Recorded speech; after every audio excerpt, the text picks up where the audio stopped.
13/4/2025 ಒಂದು ಖಚಿತ ಮಾಹಿತಿ ಮೇರೆಗೆ ನಮ್ಮ ಅಧಿಕಾರಿಗಳು ಪ್ರಸನ್ನ ಗೋಖಲೆ ಅವರ ನೇತೃತ್ವದಲ್ಲಿ ಮಹೇಶ್ ಗೌಡ ಹಾಗೂ ರಾಕೇಶ್ PSI, ವೀರೇಶ್, ರೇವಣಸಿದ್ದಯ್ಯ ಮತ್ತು ಅಪರಾಧ ವಿಭಾಗದ ಅಲ್ಲೂರಯ್ಯ, ನಾಗರಾಜು, ನಾಜೀರು, ಹೊಸೂರಪ್ಪ, ನಾಗೇಶ್ ರೆಡ್ಡಿ, ತಿಪ್ಪೇಸ್ವಾಮಿ, ವೇದಮೂರ್ತಿ, ನೂರ್ ಅಹಮದ್, ಕೃಷ್ಣಮೂರ್ತಿ, ಶಿವರಾಜ್, ಕಿರಣ್, ನಾಗರಾಜ,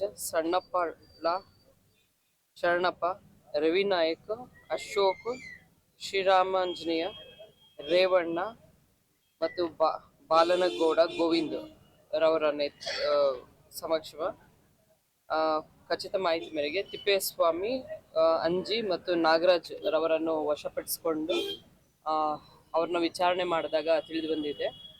ಸುಮಾರು 37 ಬೈಕ್ಗಳು ವಿವಿಧೆಡೆ ಅವರು ಕಳ್ಳತನ ಮಾಡಿ ಅವರು ತೆಗೆದುಕೊಂಡು ಹೋಗಿರೋದು ತಿಳಿದು ಬಂದಿರ್ತದೆ.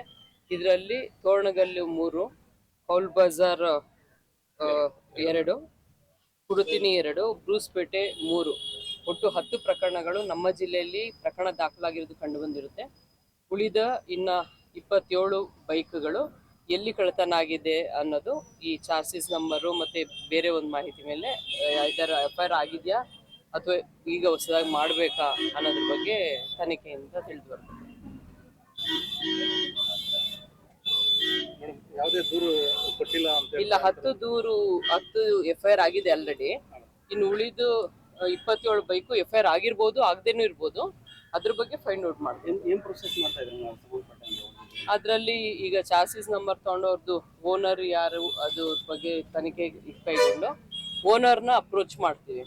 ಅವರು ಬೈಕ್ ಕಳ್ಳತನ ಆಗಿದೆಯಾ ಮತ್ತೆ ಅವ್ರು ಕಂಪ್ಲೇಂಟ್ ಕೊಟ್ಟಿದ್ದಾರೆ ಅದ್ರ ಬಗ್ಗೆ ತಿಳಿದು ಇನ್ ಕೇಸ್ ಅದು ಅಂದ್ರೆ ಅವ್ರು ಕೊಡದೇ ಇರ್ಲಿ ಕಂಪ್ಲೇಂಟು ಅಥವಾ ಕೊಟ್ಟಿರ್ಲಿ, ಅದು ಓನರ್ಗೆ ಮುಟ್ಸುವಂಥದ್ದು PF ಮಾಡ್ತೀವಿ. ಇದೆಲ್ಲ ಅವರು ಕೋರ್ಟಿಂದ ಇದನ್ನು ರಿಲೀಸಿಂಗ್ ತರ್ತಾರೆ, ಅವಾಗ ಅವ್ರಿಗೆ ಬಿಡುಗಡೆ ಮಾಡಬೇಕಾಗುತ್ತೆ. ಎಷ್ಟು ವರ್ಷದ ಅವಧಿಯಲ್ಲಿ ನಡೆದಿರುತ್ತೆ? ಅದು 2-3 ವರ್ಷಗಳಿಂದ ಪ್ರಕರಣ ಆಗಿದೆ.